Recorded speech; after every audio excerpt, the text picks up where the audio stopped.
Hello friends, today in this video we are going to see a program for predictive parser in Java.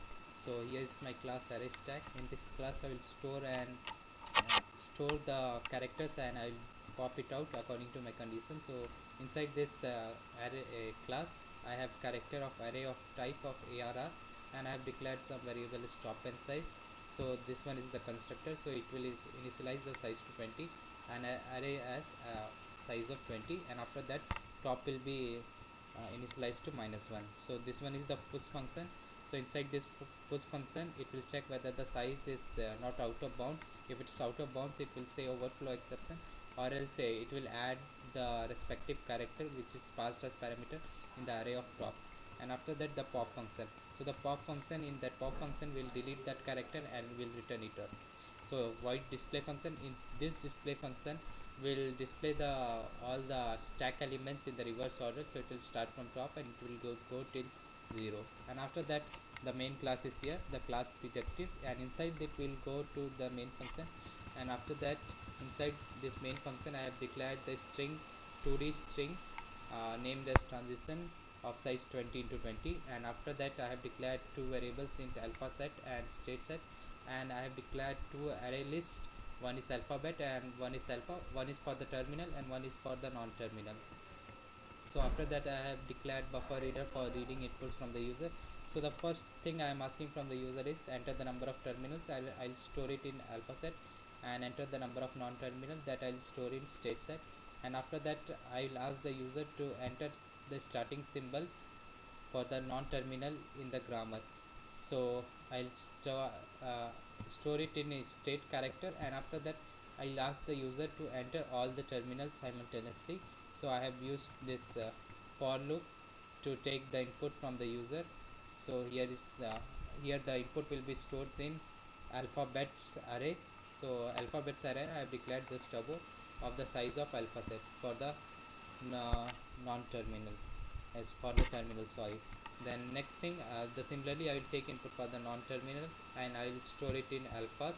So similarly I have taken input, and after that I have used the alpha array string list, and I have taken all the input inside it. So alpha will have all the non terminal. So inside alphas, we have taken the non-terminals input. So I'll push it inside this alpha array list. And next is we'll ask the user to enter the transition table. So for the epsilon I have asked the user to give the input as @ symbol. So I'll start uh, from 0 and it will go to the state set, means the terminal, and after inside one more for loop for the non-terminal. So inside that I will read the line and I will store it in transition 2D array which I have declared earlier. And after that I am having one more for loop. So in this for loop I'll display all the transition which I took input just now. So after that I am declared one variable as int y, and after that I am using do while loop. So inside this do while loop I have given the to give the input to the parser, and I have given one statement that you should add dollar and hash symbol at the last. So I'll take input from the user and I'll store it in an input array is input string. And after that I'm creating the object for the array stack class, and after that for the first element to be pushed in the array is dollar. So I have pushed it, and after that I have pushed the state 0, means the first character of the the first the starting symbol. I have pushed it inside the stack, and after that I have declared int index is equals to 0 because it will start from 0. And after that this is simply print statement for stack input and output. And after that I have used while loop. Inside this while loop I'll check whether input at character index is 0. So 0 is not equals to hash, so it will come inside and it will call the function stk.display, means the array class function will be called here. And after that I have declared character is equals to character 3. In this I'll take the input string. So input dot character index 0 will be stored here, and after that I have declared string. So inside this string I will take the input dot character index, and next thing is int index. In that I will store the index for the character 1, and after that I'll pop it out. So pop the starting symbol, I'll pop it out, which I pushed just now. So I'll pop it out, and next thing is index 2. Inside this I'll store the index of index 2, and after that I'll compare the if transition of index 2 and index 1 dot equals null. So suppose the production is producing null, so I'll print the statement that the given string is not accepted, and I'll break the loop. And after that, if it is not so, it will come outside, and after that I'll print the input dot caret, which I stored earlier here, and after that I'll put the transition table printouts here, means what it is producing will be here. And after that, the transition 2D transition table will be stored in character string of C of array type, and I'll split it with arrow, because in input will give a produces, a dash arrow means something it produces, and after that I'll store it in character array D. And after that I'll run a loop starting from d dot length minus I, and it will go till the 0, means it will run opposite. So if d of I is not equals to a, means it is not producing epsilon, it will push it inside. And after that I am having character ch, so means it will pop out one character.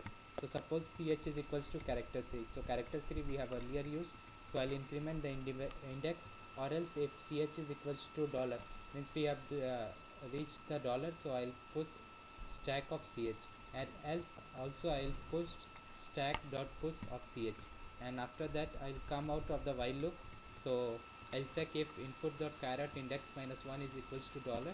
So suppose dollar is only remaining in the stack, as well as the next thing was input, so I'll say the parsing is completed successfully, and the given string is accepted, or else I'll print it is not accepting. So after that I have asked the user, do you want to continue? So if he press once, it will continue. If it presses 0, it will discontinue. So we'll check it for the certain inputs. So we are now ready to give the input. So now let's run this program and see whether our output's working or not. So I'll run the file.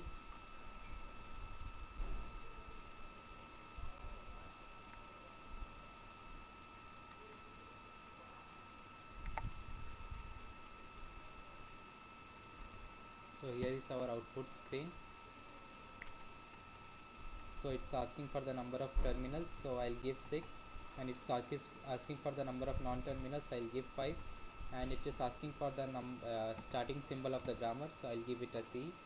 And after that it will ask for all the terminals simultaneously, so I'll give it as A plus into opening brackets, closing brackets, and after that dollar sign.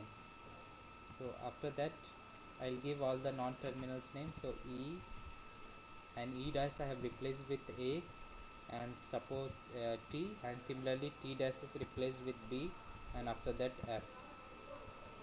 And similarly as I have said, for the epsilon production we have to use at the rate. So for the enter the transition table it's asking, so I'll give E produces TA, the first production, and after that I'll give null.